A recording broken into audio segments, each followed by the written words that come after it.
Let me tell you this today. We've all been there, facing a difficult moment, a deadline, a conversation, an unknown future. Your heart begins to race, and your mind spirals into 100 different worst-case scenarios. But here's the truth. You're not powerless. Imagine in that moment, instead of panic, you felt a sense of calm.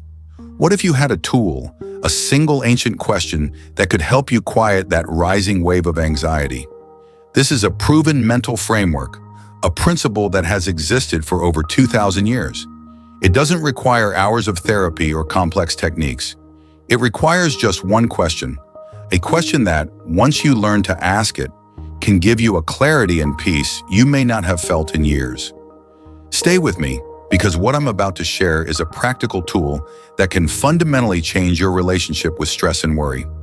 Starting today. For many of us, anxiety feels like a constant battle.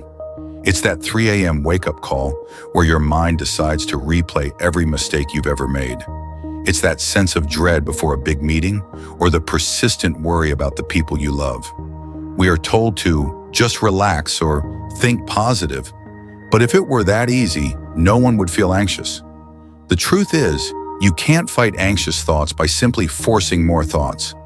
The more you struggle against the feeling, the more you tell yourself, I shouldn't be feeling this way, the tighter its grip becomes.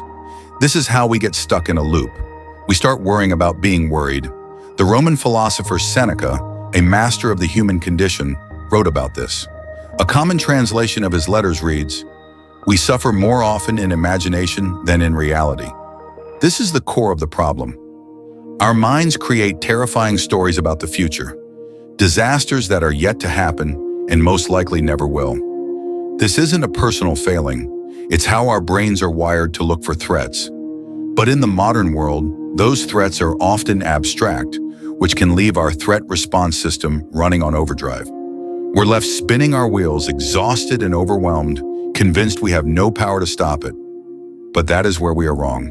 You've probably tried things before. Deep breathing exercises that feel forced, mindfulness apps you forget to use. Maybe you've tried journaling, only to end up with pages of the same looping thoughts. These tools can be helpful, but they often focus on the symptoms. The issue is a fundamental miscalculation our minds make. We believe deep down that if we just worry enough or plan for every single possibility, we can control the outcome. We think our anxiety is productive. We think we're solving problems, but what we're really doing is feeding the cycle. This is the great deception of anxiety. It masquerades as control. It tricks you into thinking that constant worry is a form of preparation. But worrying about a turbulent flight doesn't keep the plane in the air. Obsessing over what someone thinks of you doesn't change their opinion. Replaying a past mistake 1,000 times doesn't undo it. All this mental effort achieves nothing. It only robs you of your peace in the present moment. So what is the alternative? The alternative comes from a group of ancient thinkers who mastered the art of inner peace in a world with its own immense challenges and uncertainties. The ancient Stoic philosophers, men like the Roman emperor Marcus Aurelius, the playwright Seneca, and the former slave Epictetus, built their philosophy on a transformative insight. They understood that most of our suffering, especially anxiety, comes from one single error: confusing what we can control with what we cannot. They saw that life can be divided into two domains. In one, there are the things that are truly up to us: our thoughts, our choices, and our actions. In the other domain is everything else: the weather, the economy, how other people behave, and the ultimate outcome of our efforts. The Stoics argued that anxiety is the friction we create when we try to force our will on the things we cannot control. They developed a principle to filter our thoughts and bring us back to what matters. The essence of this principle boils down to one simple, powerful question: is this within my control? That's it. A question so simple it seems almost trivial, yet so profound it can rewire your entire approach to life. Epictetus, who taught this principle, believed we should apply this filter to every impression that enters our mind. The core of his teaching was to always ask ourselves if something is, or is not, in our power. This single question is the tool that separates the productive from the pointless. So let's break this down. The next time you feel that familiar wave of anxiety, I want you to pause, just for a second, and ask yourself that question. Is the thing I am worrying about right now something I can directly control? Let's use some real-world examples. Imagine this. You're stuck in traffic and you're going to be late. The anxiety starts to build. Your chest tightens. Pause.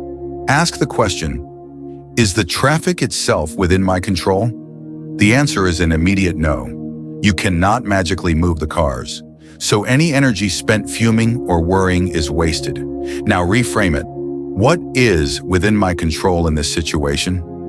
Your response is in your control. The music you listen to is in your control. The choice to take a few deep breaths is in your control. Sending a quick message to let them know you'll be late is in your control. Suddenly, you've shifted from being a powerless victim to an empowered person acting on what you can influence. The anxiety transforms from a paralyzing feeling into a simple signal for action. Let's take another example. A job interview next week. You're overthinking every possible question and imagining failure. Pause. Ask the question, is the final outcome of the interview within my control?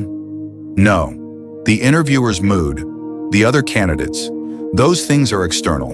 So what is in your control? Your preparation. You can research the company. You can practice your answers. You can get a good night's sleep beforehand. Your effort and your attitude are yours to command. By focusing your energy there, you replace vague anxiety with productive action. This applies to the past as well. We ruminate on mistakes, thinking, if only. Ask the question, is what already happened within my control?